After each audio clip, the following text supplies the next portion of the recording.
أعوذ بالله من الشيطان الرجيم. بسم الله الرحمن الرحيم. إن الحمد لله نحمده ونستعينه ونستغفره ونعوذ بالله من شرور أنفسنا وسيئات أعمالنا. من يهده الله فلا مضل له ومن يضلل فلا هادي له، وأشهد أن لا إله إلا الله وحده لا شريك له، وأشهد أن محمدا عبده ورسوله صلى الله عليه وآله وسلم تسليما كثيرا. أما بعد، د سرور کائنات صلی الله علیه و آله وسلم ژوند. محترم ورونو، زموږ قصه دې ځای ته رارسېدلې وه. رسول الله صلی الله علیه و آله وسلم یوازې د خپل اکا او خپلې زوجې فراق او نیستوالي دونه شدید نه و غمجن کړی چې دغه کال دې د عام الحزن په نامه سره وبولي، بلکې د دې نامه سبب هغه حالات وه چې د دوی د وفات په سبب پیښ سوه. هغه دا چې د اسلامي دعوت ډیرې دروازې د ده پر مخ وتړل سوې. د ابو طالب ساتنې او حمایې د اسلامي دعوت دپاره ډیرې دروازې خلاصې کړې وې، او همدارنګه د اسلامي لارښوونو او تعلیم دپاره ډیرې لارې موجودې وې، او د اکا په وجود کې یې د هغه کار دپاره چې خپل رب په امر کړی و ځینې کامیابۍ لیدلې. مګر د اکا تر وفات وروسته دغه لارې او دروازې وتړل سوې. رسول الله صلی الله علیه و آله وسلم چې به د تبلیغ دپاره هر څه کوښښ وکړي او هر چیرې چې به ولاړی د ده پر مخ لارې بندې وې. نه چا د ده دعوت ته غوږ نیوی او نه چا اسلام قبلاوه، بلکې ټولو خلقو یا پسخن په واهه یا یې آزار ورکاوه.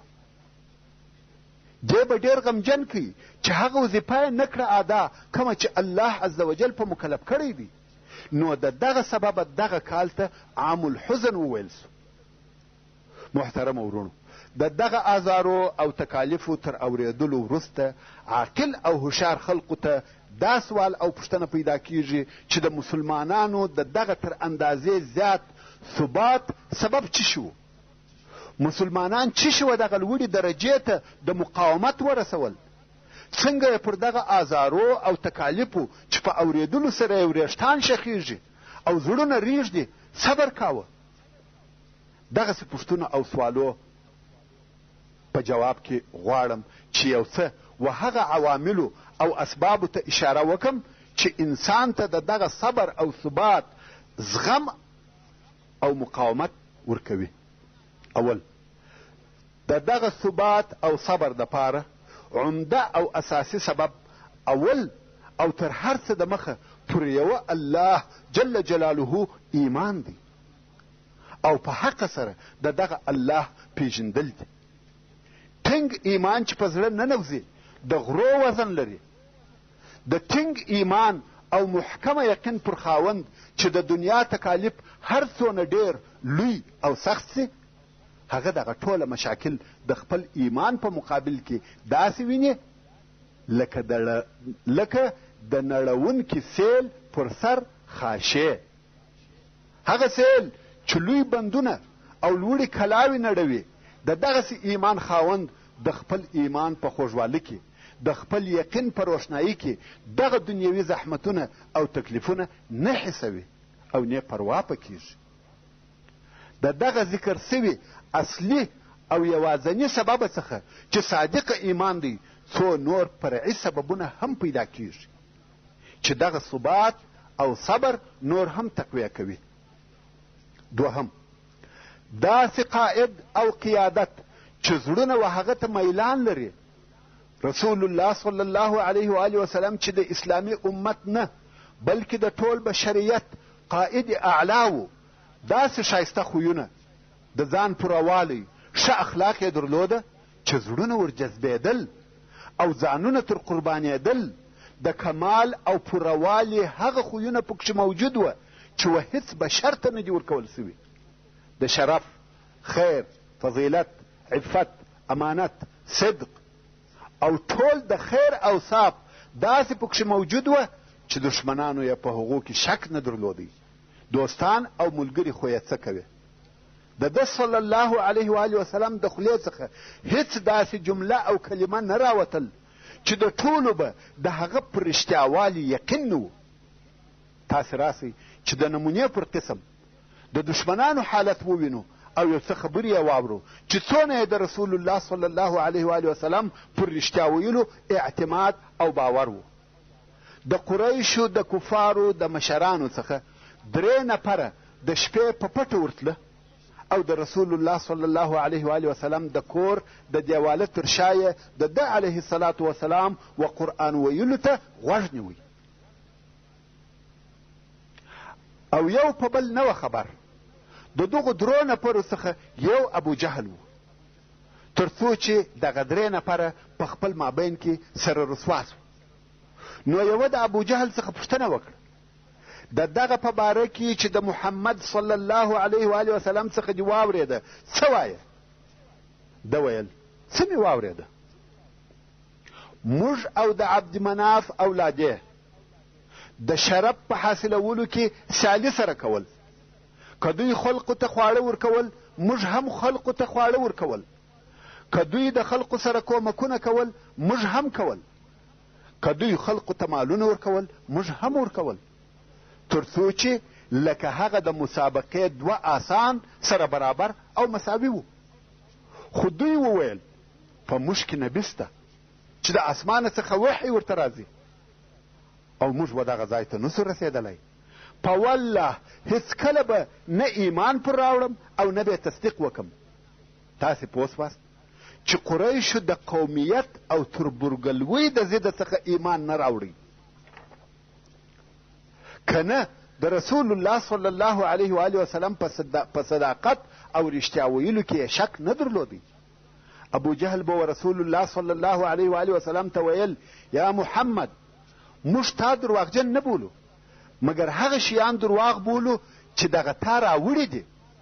په دغه باره کې د الله عز وجل دا قول نازل سو چې د سورة الانعام په 33 نمبر آیات کې فرمایي فانهم لا یکذبونک ولكن الظالمین بآیات الله یجحدون، یعنی بېشکه دوی ستا تکذب نه کوي مګر دغه ظالمان د الله جل جلاله د آیاتو څخه انکار کوي.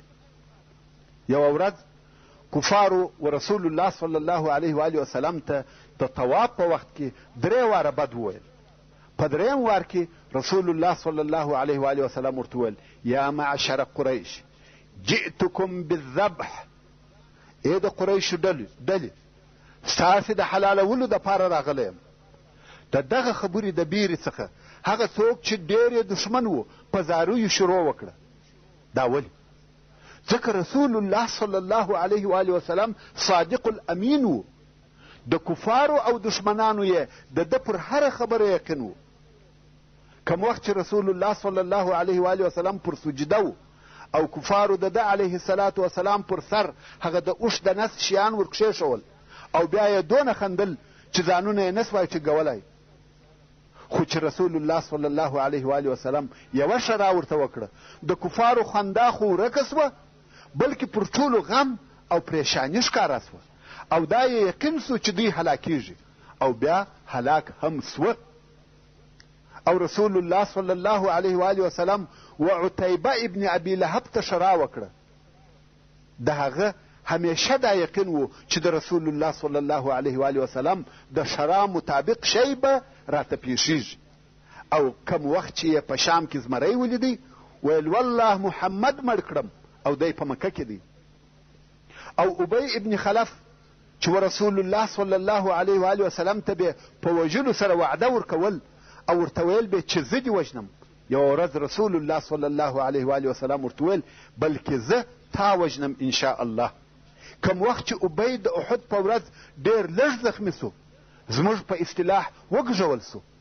ابی ویل محمد ما ته په مکه کې ویل زه دې وژنم، والله که پر ما ناړې هم توکې مړ به مې کې.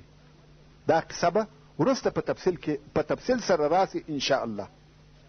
سعد ابن معاذ رضی الله تعالی عنه مکې مکرمې ته راغلی و او امیه ابن خلف چې د سعد رضی الله تعالی عنه پخوانی آشنای و هغه ته یې وویل ما د رسول الله صلی الله علیه و آله وسلم څخه واورېده چې ویل یې مسلمانان ستا وژونکي دي. امیه ابن خلف ډېر وبېرېدی او د ځان سره یې دا عهد وکړي چې هېڅکله به د مکې څخه نه وځم. او کوم وخت چې ابو جهل د بدر په ورځ ورته راغلی چې ځان تیار کړه چې ځو، نو ده په مکه مکرمه کې هغه تر ټولو ښه اوښ رانیوی. دا د دې لپاره چې پر هغه وتښتي. او ښځې ورته وویل یا ابا صفوان، هغه خبره دې هیره سوه چې یثربي اشنای دي یعنی سعد بن معاذ رضی الله تعالی عنه درته وکړه؟ امیه ابن خلف ویل یا والله نه مې ده هیره، زه نه غواړم چې د دوی سره ووځم. ورونو، دا د رسول الله صلی الله علیه و آله وسلم د دشمنانو او منکرانو حال و، مګر ملګري او اصحاب یې و هغو ته داسې و لکه روح په بدن کې، د هغو په زړو او سترګو کې یې ځای نیولی و. هغه صادقه محبت و ده صلی الله علیه و آله وسلم ته داسې ورپورې وهل لکه اوبه چې د لوړې څخه وکښتې ته ورپورې وهل کیږي. او زړونه یې و ده صلی الله علیه و آله وسلم ته داسې ورکشېده لکه اوسپنه چې و مغناطیس ته ورکشیږي. د دغه حب او محبت ښکاره اثر دا و چې اصحاب کرام په دې راضي وه چې د دوی غاړې دې ووهل سي او د رسول الله صلی الله علیه و آله وسلم دې یو نوک نه ګژل کیږي او یو زوز دې نه په جګیږي. د مثال پر قسم اوس دغه یوه قصه واورئ. یوه ورځ رسول الله صلی الله علیه و آله وسلم د کعبې شریفې سره و چې مشرکان شاوخوا پر راوګرځېدل. یو یې د یوې خوا پورې وهي، بل یې د بلې خوا پورې وهي، یو سکر کوي، یو بدو پوچ ورته وایي. په دغه حال کې و ابوبکر صدیق رضی الله تعالی عنه ته ورنارې کړه سوه چې یا ابابکر و ملګري ته دې ځان ورسوه. ابوبکر صدیق رضی الله تعالی عنه هم په ډېر تلوار راغلی او د خلقو په مابین ورننوتی. خلقو رسول الله صلی الله علیه و آله وسلم پرېښاوه، پر ابوبکر صدیق رضی الله تعالی عنه یې راواچول. ډېر سخت وهل یې ورکړله، خلق پکښې کې غورځېده. عتبه ابن ربیعه ورنږدې سو، د ابوبکر رضی الله تعالی عنه پر ځګر کښېنستی او خپله چوټه یې ورته ونیول، پر مخ یې په وهي. تر داسې اندازې یې مخ وپړسېدی چې پزه یې په مخ کې نه معلومېده. د هغه وخت چوټې وې د میخو ډکې او هره یوه یې 2 کیلو کېده. تر څو چې ابوبکر صدیق رضی الله تعالی عنه بېهوشه او بېسده سو، پروت دی. بیا نو بني تمیم چې د ابوبکر رضی الله تعالی عنه قبیله وه، ابوبکر رضی الله تعالی عنه په پټو کې واخیستی او د ده رضی الله تعالی عنه کور ته یې یوړی او د ده په مرګ کې چا شک نه درلودی. خو ده د ورځې په آخر کې خبرې وکړې او اوله خبره یې دا وه رسول الله صلی الله علیه و آله وسلم څنګه دی؟ حاضرینو خبره واړول او بیا د ده رضی الله تعالی عنه و مور ته چې ام الخیر ورته ویل کېده ور ولاړ سوه، ویل د خوړلو یا چښلو یو شی ورکه. مور چې ورته راغله او ورسره یوازې سوه، ابوبکر صدیق رضی الله تعالی عنه دغه وایي رسول الله صلی الله علیه و آله وسلم څنګه دی او څه یې وکړه؟ مور یې ویل والله ستا په صاحب او ملګري نه یم خبره. ابوبکر رضی الله تعالی عنه ویل و ام جمیل بنت الخطاب ته ورسه او د رسول الله صلی الله علیه و آله وسلم د حال پوښتنه ځینې وکړه. د ابوبکر رضی الله تعالی عنه مور و ام جمیل ته ورغله. ام جمیل فاطمه بنت الخطاب ده. او ویل ابوبکر د محمد ابن عبدالله د حال پوښتنه درڅخه کوي. ام جمیل ویل نه ابوبکر پیژنم نه محمد ابن عبدالله، او که دې خوښه وي چې ستا زوی ته در سره ولاړه سم ولاړه به سم. هغې ویل هو راځه. ام جمیل چې فاطمه بنت الخطاب او د عمر رضی الله تعالی عنه خور ده او د اسلام قصه د مخه تېره سوه، د ابوبکر رضی الله تعالی عنه د مور سره و ابوبکر ته ورغله. ویلې ده چې ابوبکر رضی الله تعالی عنه ټپي او زخمي پروت دی. دا ورنږدې سوه او په چغه یې نارې کړه، ویل والله هغه قوم چې ستا سره یې دا کار کړی دی هغه د فسق او کفر اهل دی، او زه دا امید لرم چې الله عز وجل به ستا بدله او انتقام د هغو څخه واخلي. ابوبکر رضی الله تعالی عنه ویل د رسول الله صلی الله علیه و آله وسلم څه حال دی او څنګه دی؟ ام جمیل ویل دا ستا مور یې اوري. ابوبکر رضی الله تعالی عنه ویل پروا نه لري، کوم ممانعت نسته. ام جمیل ویل هغه جوړ او روغ دی. ویل هغه چیرې دی؟ ویل د ابن الارقم په کور کې دی. ابوبکر رضی الله تعالی عنه ویل والله نه به خواړه وخورم او نه به شی وچښم تر څو چې رسول الله صلی الله علیه و آله وسلم ته ورنسم. هغو ویل ته لږ وخت انتظار وکړه چې ته یو څه آرام سې او خلق کورو ته ولاړ سي. ام جمیل وایي پس له څه وخته چې خلق کورو ته ولاړه، ابوبکر رضی الله تعالی عنه مو په داسې حال کې راویستی چې زموږ په مابین کې و او پر موږ یې تکیه کول او رسول الله صلی الله علیه و آله وسلم ته مو وروستی. دغسې د حب او فداکارۍ قصې به ډېرې په دې پیتو یا په دې کتاب کې ووینئ، خاصتا هغه چې د احد په ورځ او نورې پیښې سوي دي. دریم، د مسؤلیت احساس. اصحاب کرام پوره پوهېده چې د بشر پر غاړه ډېر لوی او عظیم مسؤلیت پروت دی او دا ممکنه نه ده چې څوک دې د دغه مسؤلیت څخه په هیڅ حال کې ځان ګوښه او خلاص کړي، ځکه هغه خطرناک عواقب چې د دغه مسؤلیت څخه د تیښتې او بې پروایي په حالت کې پیښیږي تر دغه اوسني تکالیفو ډېر لوی او ډېر زیات ضررمند دي. او هغه تاوان چې د مسؤلیت د نه حسولو په حالت کې ودوی او ټوله بشریت ته پیښیږي په هیڅ ډول د دغه اوسني تکالیفو او مشکلاتو سره نسي قیاسېدلی. نو ځکه یې دغه تکالیف او آزارونه قبلول نه د مسؤلیت څخه تیښته. څلورم، ایمان پر آخرت. ایمان پر آخرت هغه شی دی چې د مسؤلیت احساس قوي کوي. د اصحاب کرامو دا پوره یقین و چې دوی د الله عز وجل په حضور کې دریږي او د دوی د اعمالو که لږ وي که ډېر، که لوی وي که کوچني، حساب ورسره کیږي او تر حساب وروسته یا به د جنت و همیشني نعمتو ته ځي یا به د دوژخ په اور کې و همیشني عذاب ته. نو ځکه دوی خپل عمر د بیرې او امید په مابین کې تېراوه، د الله عز وجل د رحمت په امید و او د الله عز وجل د عذاب څخه بیرېده. الله عز وجل د سورة المؤمنون په 80 نمبر آیات کې فرمایي والذین یؤتون ما اتوا وقلوبهم وجلة انهم الى ربهم راجعون.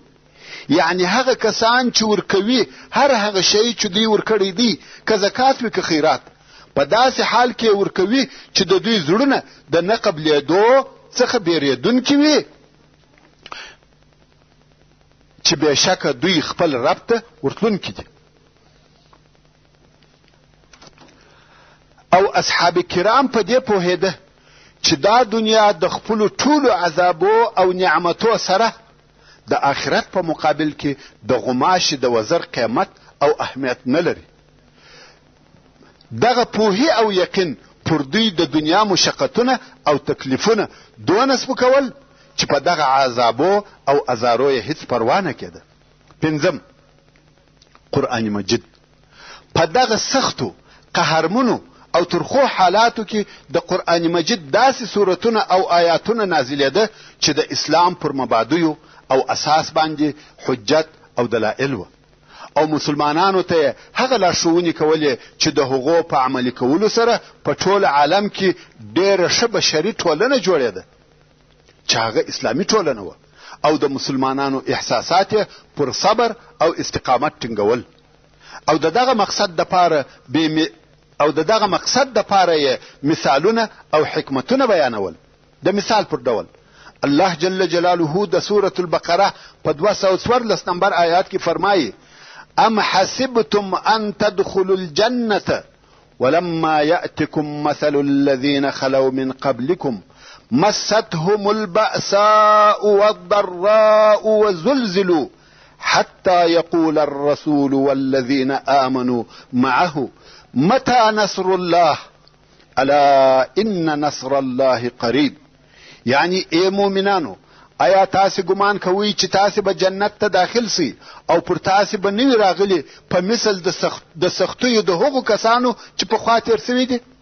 پر هغو تکالیف او سختی راغلي وه، لوږه او مسکنت، ازارونه او تکلیفونه ورته پیښ وه، تر داسې اندازې چې هم به هغه د دوی رسول او هم هغه کسانو چې د ده سره بې ایمان راوړي وو ویل به د الله نصرت به کله وي؟ الله جل جلاله د دوی په جواب کې فرمایي خبر اوسئ چې مؤمنانو ته د الله نصرت قریب او نږدې دی. دا و مسلمانانو ته ارشاد وو چې آیا تاسې امید لرئ چې و جنت ته داخل سئ؟ حال دا چې هغه تکلیفونه او آزارونه چې پخوانیو امتو ته پیښ سوي دي تاسو ته به نه پیښیږي؟ او بیا هم د سورة العنکبوت په اولو درو آیاتو کې الله جل جلاله فرمایي الف لام میم احسب الناس ان يتركوا ان يقولوا آمنا وهم لا يفتنون. ایا خلق د دې ګمان کوي چې دوی به پر دغه پرېښول سي چې ووایي موږ ایمان راوړی دی او دوی د امتحان نه کړه سي؟ ولقد فتنا الذين من قبلهم فليعلمن الله الذين صدقوا وليعلمن الكاذبين. یعنی په تحقیق موږ امتحان کړي دي هغه کسان چې تر دوی د مخه وه، پس خامخا به الله جل جلاله په علم ظاهري سره هغه کسان معلوم کړي چې په خپل ایمان کې صادقه دي، او خامخا به هغه کسان په علم ظاهري سره معلوم کړي چې درواغجنان دي. دغه قرآني آیاتو او مفاهیمو مسلمانانو و بل عالم ته نقلول، د کون او کائناتو مشاهد یې پلیده، د الله عز وجل د ربوبیت جمال او د الوهیت کمال یې پلیدی، د الهي رحمت او مهربانیو آثار یې پلیده، او د جنت هغه نعمتونه یې ورته بیانول چې د هغو د حاصلولو دپاره هیڅ تکلیف نه معلومېدی. د دغو آیاتو په جریان کې مسلمانانو ته په الهي رحمت او نعمتو په جنت او په الهي رضا سره زیری ورکول کېده، او په عین حال کې د دوی د ظالمو دشمنانو او سرکشه کفارو د محاکمې حالات بیانېده چې بیا پس له محاکمې څخه پورمخې د دوزخ و اور ته کشول کیږي او ورته ویل کیږي ذوقوا مس سقر، یعنی د دوزخ د عذاب خوند وګورئ. شپږم د کامیابۍ زیری، د دغه ټولو تکالیفو سره سره مسلمانان د اولې ورځې څخه بلکې د مخه تر دې چې و اسلام ته داخل سي په دې پوهېده چې و اسلام ته داخلېدل دا معنا نه لري چې باید مشاکل او تکالیف یوسو، بلکې د اولې ورځې څخه د اسلامي دعوت هدف دا و چې ړوند جاهلیت او د هغه ظالم نظام د بینه یوسي، او پوهېده چې د اسلام اساسي هدف دا دی چې پر مځکه خپل نفوذ جاری کړي او په عالم کې سیاسي نفوذ لاسته راوړي، چې انساني امت او بشري جمعیت د الله عز وجل د رضا پر طرف رهي کړي او بندگان د بندگانو د بندګۍ څخه د الله عز وجل و بندګۍ ته وروباسي. او د قرآن مجید دغه د کامیابۍ زیری ځینې وختونه په صراحت او ځینې وختونه په کنایه سره مسلمانانو ته نازلېده. دغه د سختیو په ژوند او آزارو په وختو کې چې مځکه پر مسلمانانو تنګه سوې وه او قریبه وه چې د دوی د ژوند ورځې پای او آخر ته ورسوي، هغه آیاتونه نازلېده چې د پخوانیو انبیاو او د دوی د قومو حالات پکښې بیانېده. داسې واقعات پکښې ذکر کېده چې د مکې مکرمې د مسلمانانو او کفارو د حال سره مطلق مطابق او یو شی وه، او بیا به په دغه آیاتو کې د کفارو او ظالمانو د هلاک حالات بیانېده، او دا چې مځکه به بیرته د الله عز وجل و صالحه بندگانو ته په میراث ورپاته سوه. وصلى الله تعالى على خير خلقه محمد وآله وأصحابه وأهل بيته أجمعين، والسلام عليكم ورحمة الله وبركاته.